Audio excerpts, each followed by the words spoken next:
Good morning, Edward. How are you? I'm very well, Gareth. How are you?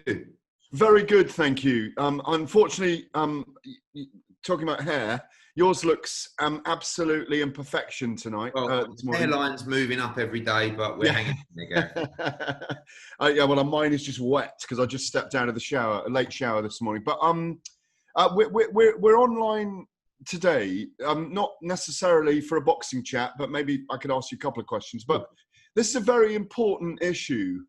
In something you've joined in, which is called Miss Out to Help Out. It's a new volunteering initiative from the National Lottery in partnership with ITV. But, you know, it kind of segues into, I think, the funding announcements yesterday, in which boxing just didn't even get a look in. They ghosted past boxing, which is extraordinary, really. But first of all, let me ask you what you're doing with this volunteering initiative, and it actually involves you not just supporting it, but actively doing something, doesn't it? Yeah, I mean, on the first subject that you just mentioned, I was asked to get involved in this new scheme with the National Lottery and Miss Out to Help Out, and I kind of felt like it's good to do something at the moment. You know, I mean, a lot of people are struggling. We know from a business environment, it's a struggle for everyone, but a lot of people are struggling at home mentally and physically. And we're lucky in a way that we're working.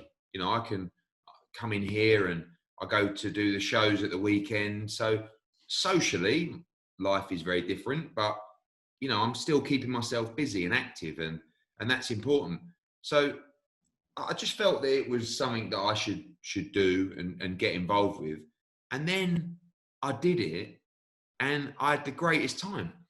You know, actually, selfishly, it helped me. You know, it made me feel good. Yeah.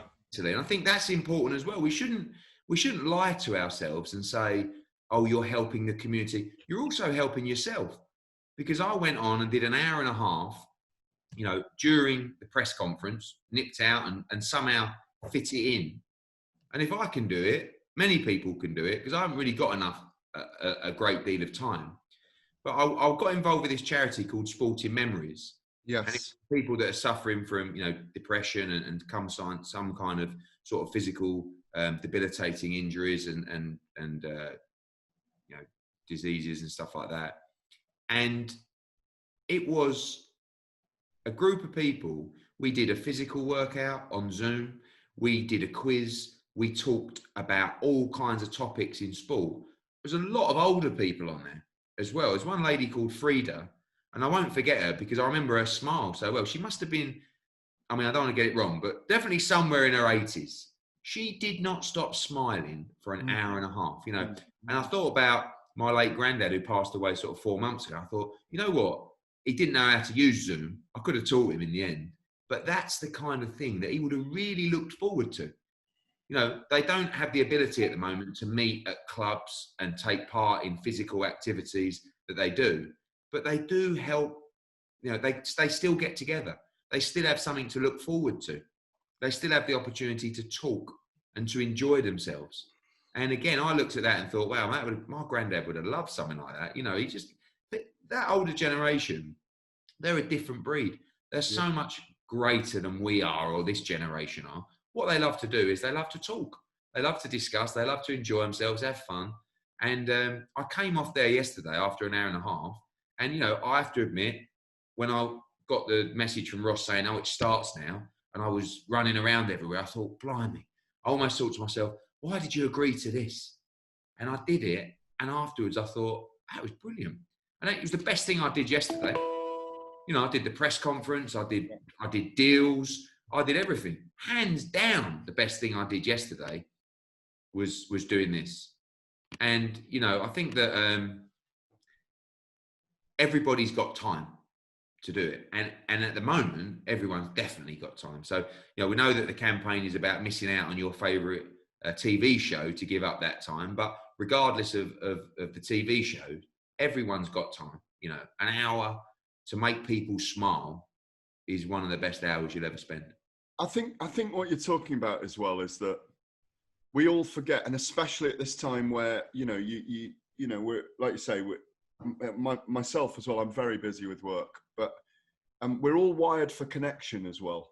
we're wired as human beings for connection. And when you make that with connection with people you don't know, or like you say, Frida smiling for an hour through it, it made a connection with you. Telling stories, like, you know, that generation loved dancing as well, don't they? They love dancing. So when you're all telling stories and stuff, did you tell them any stories, got them going? Because you got more stories than Roger. Yeah. Well, you know that, you know what I mean? when I was younger, and I've never told this story, but when I was younger, when I went to Brentwood School, when you got to the third year, you had to decide whether you wanted on a Friday to do army, or RAF, or volunteering, or music, right? Or music. No, just army, RAF, or volunteering. Okay? And I wanted to go in the army, right? After 2 years in the army, you get the choice to quit, and then you only get a chance to do volunteering, right? So after 2 years in the army of getting shouted at, I mean, not the official army, but, you know, 2 years of army, the cadets. Getting shouted at and running across fields and doing, you know, I thought to myself, do you know what? I'm going to do the volunteering. So every Friday, I went to Squirrel's Old People's Home in Harold Hill. Yeah. And I would go in there, and you were assigned to a specific individual, and you would go in there, you would make him a cup of tea with biscuits, and you would chat to your assigned individual every Friday for 2 hours. My man was a guy called Alf, right? Of course. And when I look back, you know, those memories are so much more vivid than the many other memories in my life, you know? And I always remember walking in, and he would look up and he would smile, and I would sit down, I would say, hello, Alf, how are we doing? You know, and I would talk to him about the war. I would talk to him about West Ham. I would talk, and, you know, when you realise that for him, that was something that he looked forward to on a Friday. You know, I was only 15 at the time, but that was something. You've got to give people hope. You've got to give people something to look forward to. You've got to, you know, you've got to keep people's mind going. And like I said, I remember all those conversations. You know, and when we talk about Frida, I won't forget Frida. You know, probably for the rest of my life. So it's amazing, isn't it? All the people we meet, and you're the same, that you can do an hour Zoom and you meet someone, you just think, you know what? People like Frida are great. We need more people like Frida in this world.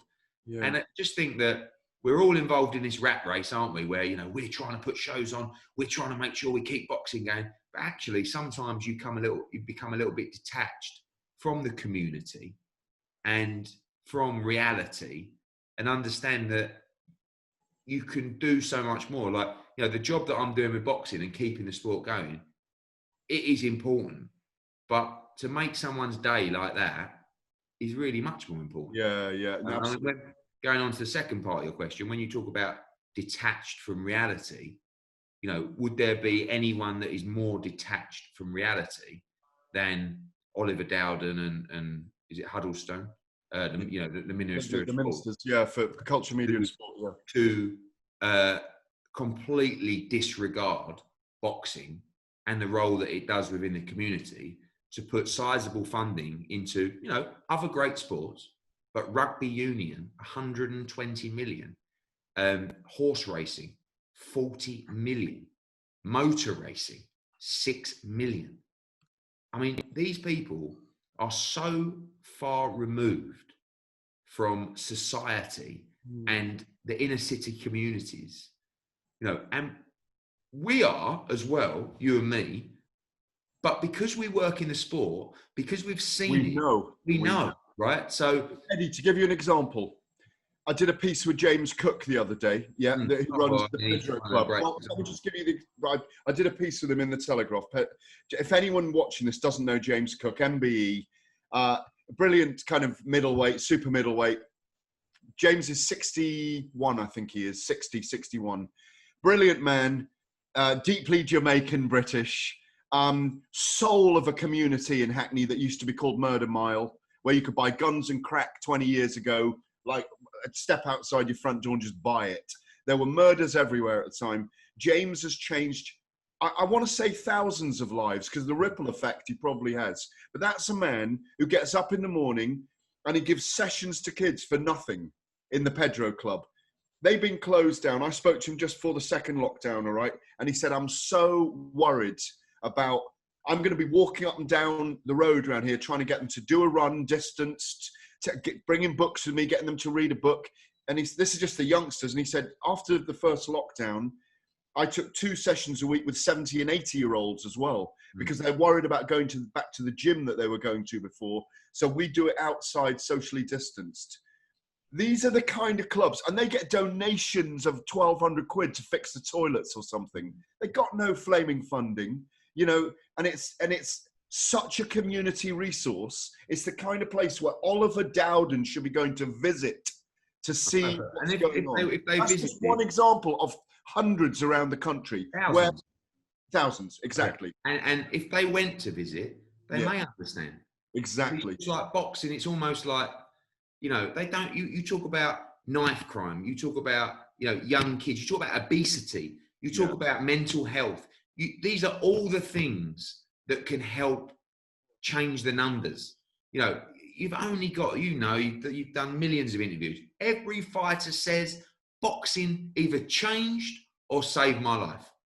And all those around them, it has an effect on. That's the point. That, you know, and this is the good end. We're in the business end of boxing most of the time. That's the end of boxing that where they come from and that changes society. Do you know what I mean? It's not even, people think that it's about, you know, inspiring the next generation of great fighters. It's not. You know, that's not the role that boxing plays in the community. No. Listen, if we can unearth a great fighter from a local amateur club, fantastic. But it's not about that. It's actually about discipline. It's about respect. It's about mental and physical health. And it's about making sure that you get the kids off the streets. When you talk about Oliver Dowden, if you go into a club and you actually look at the kind of people that are in there, you know straight away, they're all tearaways. Yeah. You know, they're all kids from off the street. I was at a boxing club for 3 years. I was just a posh kid. They're all, if they weren't in there, they'd be hanging on street corners. They'd be selling drugs. They'd be up to no good at school. Kids don't get into trouble that go to boxing clubs. Yeah. Very, very, very, very few. And they stop carrying knives as well. That's because they don't feel that lack of confidence physically as well. So, you know, the people that are the coaches, they're all volunteering. They're all doing it for nothing. And when they can't do it anymore, the club closes down. And all these clubs are generally funded by local businesses or someone from the community that's done well, that's made a few quid. Yeah. But now that all stops because we're about to hit a global recession. So the local business that used to give a club $5,000 a year to put a banner up in the clubs turns around and says, guys, I'm really sorry, I can't do it anymore. And you know, last night I had Savannah Marshall, her old club in Darlington. Hartlepool. Yeah. Hartlepool. Their floor's rotten. And they just can't, they can't bring anyone else in. So they needed $3,000 for a new floor. So we donated, we posted it. Within an hour, they got it. You know why? Because people who follow the sport understand how important these clubs are. There's very few sports that will be able to put a post out like that, and next thing, they've hit their target in an hour. Because people understand. The people that know, they get it, and they understand how important these clubs are. The people that don't know go, oh, boxing, oh, young kids boxing in a community full of ruffians. Oh, Jesus, we'll swerve that one. No, these are exactly the people that you need to be helping and saving. Not, you know, when you look at the disbursement of the funds to rugby clubs, it's going to rugby clubs. I mean, professional clubs, professional businesses. And I'm not saying they don't need help, but who needs more help at the moment? Business? Like that, or the actual kids in the community. Yeah. So, and by the way, Gareth, we're not asking for 120 million. We're not asking for 40 million. I mean, even if they gave the same money that they gave to motor racing, 6 million. And someone tweeted me earlier and said, oh, you know, I don't think that in a sport where the top guys are making so much money, should the government really be helping, you know, the community clubs and shouldn't the money be filled? I said, they've just given motor racing 6 million, right? How can you give motor racing? I love motor racing. I mean, it's great. And not a community boxing club that's keeping kids off the street, solving obesity, solving mental health, teaching and infiltrating discipline and respect to change people's lives. It's madness. No, I agree. And it, unfortunately, I think it's a blight on our sport, given that it's probably not seen the way it should be seen. And I think, I mean, I praise your words. I mean, I will do my utmost as well, and have done in the past in the Telegraph, to try and get these things across, and on radio, wherever, because, like you said, it's not the reason why we identify with these people as well, is that in all of us, there's a bit of a tear away when we were younger. It's been in all of us. And we understand that there's a certain number of years when you're a certain age where you can just change the direction of your life, and particularly for people. Everybody needs direction. Everybody needs motivation. But there's difference between you and me, right? And kids who have nothing. They have no choice. No choice. They have nothing to motivate themselves. They have no direction. They have no goal. They have nobody who's being that mentor to them, to put an arm around them, to say, son, it's all right. Come in here, be part of this community. And that, Repton, look at Repton. I mean, Repton, although that is an elite level club, look at the kids that are in Repton. They're in Bethnal Green, they're at Hackney, they're at Pot. Some of them, they have nothing. Yeah. And boxing has given them something. It's given them hope, and these clubs are going to close down. They're going to become extinct because they couldn't survive when things were good. They're not going to survive coming through a pandemic where people can no longer support them. And, listen, we've been asking for support from the government for years and years, right? And they've said no. Now, when there is an opportunity and the government are giving out money like penny sweets to so many different schemes. Eddie, you were just saying that at a time when they are giving out funding. Yeah, like penny sweets to so many different businesses and sectors and industries. Now's our chance. But, it's not a chance for the clubs to, grow. It's a chance for the clubs to survive. Like I said, going back to the club in Darlington, we've got to close down because our floor's not safe. In Hartlepool, in Hartlepool. And then, bang, people help out. But we can't, we're trying to help. We're donating to many different clubs, but it has to come from that level because it's sizable what needs to be done. I remember running a project for the Telegraph several years ago where I was giving away 5 £1,000 grants every month for amateur sports clubs all over the country. And I think we did it for 12 months and I was just the chair of that, but writing all the pieces around the clubs and doing it with a panel and chairing the panel. I think we had, and it wasn't just boxing, but a lot were boxing. We had thousands and thousands and thousands of clubs coming forward saying £1,000 would make a huge difference to repair the boiler, for example, or the hole in the roof. I mean, the only problem is, Gareth, it is just papering over the cracks. Yeah, that's all they're ever doing. They're always having to do that. I remember we made a donation to Golden Gloves in Liverpool, and it was like, look, if you could, I think it was £5,000, and they said, yeah, this would just help us out while we're. And 6 months later, I saw on social media, we're in financial difficulties. We need, because there's no money coming in. No. There's huge costs that are associated with running these facilities. So it's always a quick fix, but we'll get through it, and they'll continue to make quick fixes. But at the moment, there are very few solutions for a quick fix in this environment. What do you having this platform right now, you do have a massive platform and a huge reach.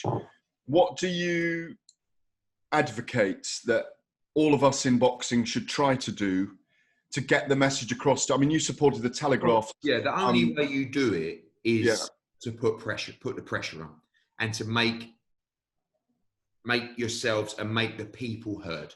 I almost need to go, and I don't have anywhere near the same kind of profile, but you almost have to go full Marcus Rashford on this. And what Marcus did, which is just incredible, Yeah. He got the support of the country. He got the support of the people, and he put enough pressure on. They didn't want to support that scheme. You know, they tried to avoid it, didn't they, in Parliament? And in the end, the pressure was $250 million, a £250 million. Yeah. Yeah. And in the end, and we're not, I mean, you know, again, I don't want to put a number on it, but £10 million to support.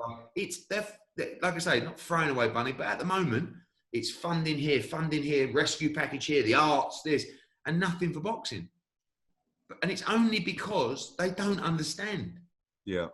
You know, it's only because they don't see it with their own eyes. Process of education then for those people about You can't be educated on everything, but you've got to listen. I'm not looking to go onto social media and just scream and shout and holler, but let's have a sensible conversation.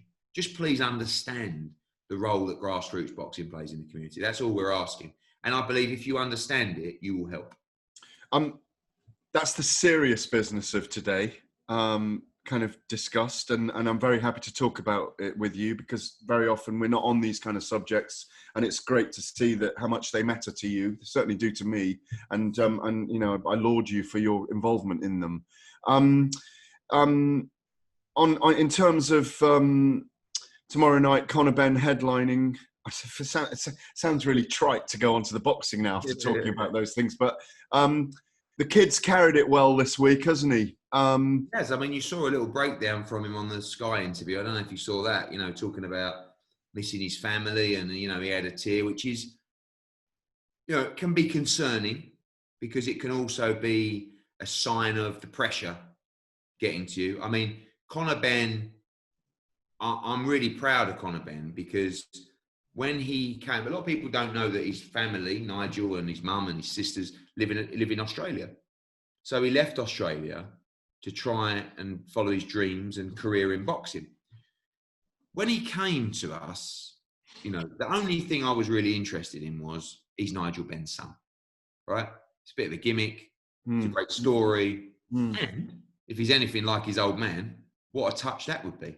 Yeah. When he first made his debut, and bless him, we put him on an AJ show in front of 18,000 at the O2. He walked out. I mean, what he showed was speed and heart, but he was a complete novice. You know, I mean, he'd had a handful of amateur fights in a shed in Australia, but he was very exciting, and he was very likable. The work that he has put in the last 4 years is quite incredible. You know, someone that, you know, and I know, coming from a privileged background, someone who has had a great upbringing, someone who's not struggling financially, someone, you know, to have that drive and that spirit to outwork people that need it so much more than you is special. Doesn't mean you're going to go on and become a unified world champion. But if you do have the ability, you know, that kind of work ethic will put you in fantastic stead. And my only worry is he's never boxed anywhere near the level of a Sebastian Formella, who's just gone 12 rounds with Sean Porter. You know, we know that Porter won that fight comfortably, but Formella took the kitchen sink, wasn't really hurt, was firing back all the time. But Conor's shown in the gym that we believe he's now on the verge of becoming a world-class fighter, but he's never showed it in the ring. So it's the gamble to say, we think, and Tony Sims has made the call, you know, to say, I think he's ready. And if he's ready, this kid's going to be a huge star. I mean, he's so likable. He's so exciting. You know, he's so marketable. And his dad was Nigel Benn. You know, one of the true sweethearts of British boxing, and a complete warrior and a legend. And the public loved Nigel Benn. And they'll love this kid. If he can be world class, wow, we've got a superstar in our hands. But Saturday will tell us everything we need to know. I agree, and I've spent quite a lot of time around Conor, because he's been co-presenting with me on TalkSport a few times, and you know, he's brought his wife, his pregnant wife Victoria, and they're a lovely couple. I mean, it beggars belief that he's 23, to be honest, and he's doing up a property, and he's about to become a dad. And he's so mature for his age, Gareth. I mean, he's incredible. It's incredible, really. So mature. He lives in the same village as me. Yeah, I know that. Yeah, right? yeah. So I couldn't believe it, because one day I was driving down the road and I saw Connor with his dogs.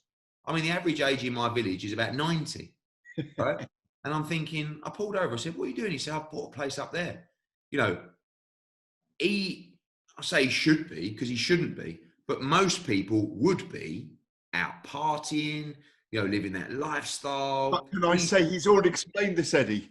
He said, "My dad has taught me, as our fathers do, what to be and what not to be." And you know, he's on the video calls with his dad all the time. Nigel's sitting there in the theatre, as they call it, back at home all the time, with the rows of seats where he chills out and watches all his fights. And he's listening to his dad. The other day, we finished Talk Sport at midnight, and he did his 15-mile run with her in the Land Rover next to him along the embankment and home. And then he sent me the map of where he'd run, as I was driving home. He's a brilliant young kid. He only needs to have the ability you're talking about. And I agree with you. He's a nailed down star because he's a fan pleaser. He's rough and ready, but he's very sweet as well, Very genuine. Yeah, very genuine. So like you say, big test for him. Very exciting on Saturday night, and obviously you got the big one coming up. I'm going to ask you about this big one coming up in a couple of weeks' time. Anthony Joshua, Kubrat Pulev. You're getting Pulev in early, I hear. He was going to come early, but now he's just coming 10 days before. I think, to be honest, I think a lot of people are looking at the cases in the UK and thinking, I'm safer here. Yeah. There's not many cases in Bulgaria at the moment. And he's training out there, and they just decided, at that level, everyone's getting tested like virtually every day, and he'll be coming in, I believe, on the Thursday of the Billy Joe Saunders fight week. I was with AJ in Sheffield on Wednesday. Looks fantastic. No, I saw him on Monday. And he hasn't got the bobble. He hasn't got the afro. No, but he looks lean and very young. So well, happy. Enjoying boxing. Yeah, I mean, you talk about the dedication of Conor Benn. AJ's another one. So driven to improve and very talented. I think he's going to really do a sensational job on Kubrat Pulev. I don't think it's going to be easy. But I think he's going to break him down, and then I think you're going to see the spitefulness return to Anthony Joshua. And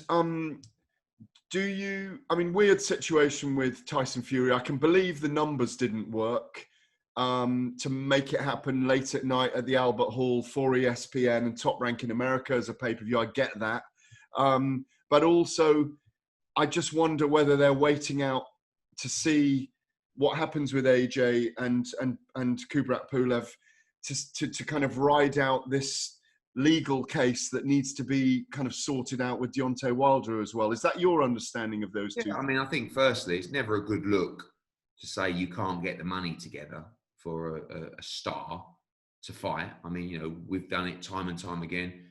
We've got Canelo fighting Callum Smith. You've got AJ fighting Kubrat Pulev. These guys are getting out. So it's your job as a promoter to find the solutions to keep your fighters active. That being said, they're talking about Fury fighting in March. Well, I hope that's against Anthony Joshua. I mean, there's no reason why it shouldn't be. He's only going to take a warm-up fight, so don't need a warm-up fight. He boxed in February this year. So I think, and Bob Arum's already stated, even though Bob Arum thinks Pulev's going to beat AJ, that I think we get this fight done, get the win, and then we make the fight immediately. I don't see it's going to take weeks and weeks to make the fight because don't forget as well, we've also got the mandatory of Alexander Usyk. So if Tyson Fury starts messing around and wants a warm-up fight in March, we have to fight Usyk and then the fight gets further delayed. So Oh, may miserum, I hope not, because then I don't believe so because I think there's too much money in the fight not to. So I hope that everyone's genuine to the point where, fingers crossed, if AJ can beat Pulev, then we go straight in and we make that fight immediately. I mean, I don't want to do an IFL 1 hour special with you here because I didn't know, but one more question. Obviously, you must be delighted to have got Saul Canelo Alvarez and Callum Mundo Smith over the line. I mean, the number one super middleweight in the world against the number one pound for pound in the world to close off the year doesn't get better than that, does it? No, it was a really tough deal to do, to be honest with you. And we only got it done right at the death. I have to say about Canelo Alvarez, You know, he had a whole host of people that he could have fought and approaches from every other broadcaster and promoter. He just wants to fight the best. He wants to fight the champions. You know, last year he boxed Daniel Jacobs, the IBF middleweight world champion, and then he boxed the WBO light heavyweight champion in Sergey Kovalev. Now he's boxing the WBA Ring Magazine super middleweight champion in Callum Smith. It's an incredible run, and he's a tremendous fighter. For Callum, I'm so pleased. You know, a guy we've represented from his debut gets the chance now, you know, the legacy moment that when you're at the peak like he is now, that's when you've got to land the big fights, you know, not in 3 years' time or not. And this is it. This is it for Callum. He's ready to go. He's already been in camp for 4 or 5 weeks. And yeah, he's been working hard behind the scenes, and he gets his big chance on December 19th. And will you be going to, I believe it's Texas, they haven't announced. So yeah, I mean, we're looking into it now, and you know, there's all kinds of exemptions for sports events and so forth. So Texas it's important that you're there, no? Of course, yeah. I mean, if I can. Crowd? Yes, in Texas, yeah. Be somewhere between sort of 11 and 15,000. Amazing. In Texas, there could be at the Alamo Dome, which we're working on at the moment. So that's going to be some event, and you know, hopefully we can get the victory for Callum Smith and return to some kind of normality in 2021. Great to see you, Eddie. Well done on the charity work, and let's try and leverage under what the government are doing to support our sport. Cheers, mate. Thank you very much. See you later. Cheers. Thank you. Thanks.